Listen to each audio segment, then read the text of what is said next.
வணக்கம் and welcome to cinema matrix. இந்த வீடியோவில் எதை பற்றி பார்க்க போகிறோம் அப்படின்னா, நேற்று துஷார் அண்ட் தென் அரோரா இவங்க 2 பேருக்கு நடுவில் மிஸ் அண்டர்ஸ்டாண்டிங் இருந்தது. இப்போ அதை பேசி தீர்த்துக்கிட்டாங்க. அப்போ என்னென்ன விஷயங்கள்லாம் நடந்தது அப்படின்றத நம்ம டீட்டெயிலாக பார்த்தலாம். அதுக்கு முன்னாடி நம்மளோட சேனல் நீங்கள் சப்ஸ்கிரைப் பண்ணாமீங்கன்னா சப்ஸ்கிரைப் பண்ணி சப்போர்ட் பண்ணுங்கள்.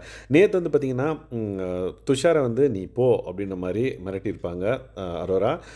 அவங்க பேசினதை அவங்க கேட்கலன்ற மாதிரி ஒரு சுச்சுவேஷன் வரவே அதை யூஸ் பண்ணி அவரை திட்டி அனுப்பிச்சிட்டாங்க. ஸோ துஷார் வந்து பார்த்திங்க அப்படின்னா போகிறாரு. உடனே பின்னாடி இவங்க போகிறாங்க. லைக் இரு அப்படின்ட்டு இல்லை நான் புரியுது, நான் பண்ண தப்பு தான், நான் அதை வந்து ரெக்டிஃபை பண்ணி இனிமேல் அதை ப்ராசஸ் பண்ண ட்ரை பண்ணுறேன், இனிமேல் அப்படி இருக்க மாட்டேன் அப்படின்ற மாதிரி சொல்கிறாங்க. பட் துஷார் வந்து கோச்சிட்டு போகவே இவங்க வந்து இல்லை அப்படின்ற மாதிரி, நீ வா நான் பேசிடலாம், பேசிவிட்டு ஹாப்பியாக போய் தூங்கலாம் அப்படின்னா, இல்லை நான் போய் தூங்குறேன்னு சொல்லிட்டு அவர் போயிட்டார்.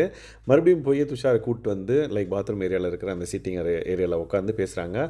அப்போ வந்து பார்த்திங்க அப்படின்னா, இப்போ ஒரு விஷயம் வந்து சொல்லி வரக்கூடாது, அது தானாக வரணும் அப்படின்ற மாதிரி கொஞ்சம் ஹைப்பர் ஆகுறாரு துஷார்.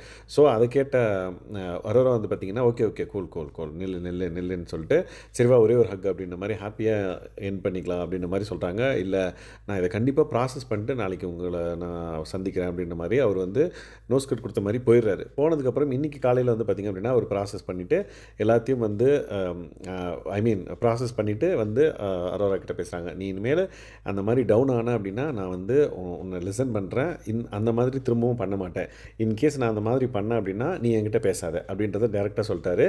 நானும் மூடிட்டு போயிடுறேன் அப்படின்ற மாதிரி வந்து சொல்லியிருப்பார். ஸோ ஹாப்பியாக வந்து பார்த்திங்க அப்படின்னா அவங்க 2 பேரும் ஒன்று சேர்ந்துட்டாங்க அப்படின்ற பர்டிகுலர் கான்வர்சேஷன் தான் நம்ம இப்போ பார்த்தோம். ஸோ அவங்க வந்து ஓகே அப்படின்ற மாதிரி அவங்களும் அக்செப்ட் பண்ணிக்கிறாங்க. இனிமேல் நீ அழுறப்ப நான் கூட இருப்பேன், நீ உன்னோட ஃபீலிங்ஸை ஷேர் பண்ணணும்னு நினைக்கிறப்ப நான் உங்ககிட்ட இருப்பேன் அப்படின்றத வந்து துஷார் வந்து ஒரு கான்ஃபிடென்ட் வந்து கொடுக்குறாங்க. ஒரு ஹக்கோட நேற்று வந்து பார்த்திங்க அப்படின்னா எனக்கு ஹக் வேணாம் அப்படின்ற மாதிரி அவர் வந்து எழுந்து போயிட்டார். பட் இப்போ வந்து பார்த்திங்க அப்படின்னா ஹக் பண்ணும்போது ஒரு விஷயம் எல்லோரும் கவனிச்சிருப்பீங்க.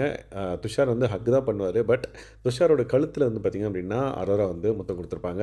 அது எந்த கேமராவும் கேப்சர் பண்ணாத அளவுக்கு வந்து முத்தம் கொடுத்துருக்காங்க. ஸோ இந்த பர்டிகுலர் விஷயம் வந்து பார்த்திங்க அப்படின்னா துஷாரும் அரோராவும் லைக் அடுத்த லெவலுக்கு போகிறாங்களோ அப்படின்ற ஒரு ஃபீலிங் எனக்கு ஏற்படுத்தியிருக்கு. ஸோ நீங்கள் என்ன நினைக்கிறீங்கிறத மறக்காம இந்த வீடியோவில் கமெண்ட் பண்ணுங்கள். அண்ட் தென் இந்த மாதிரியான பிக் பாஸ் அப்டேட்ஸ் நீங்கள் தெரிஞ்சுக்கணும் அப்படின்னா நம்மளோட சேனலை சப்ஸ்கிரைப் பண்ணாமல் சப்ஸ்கிரைப் பண்ணி சப்போர்ட் பண்ணுங்கள். தேங்க்ஸ் கைஸ், பாய்.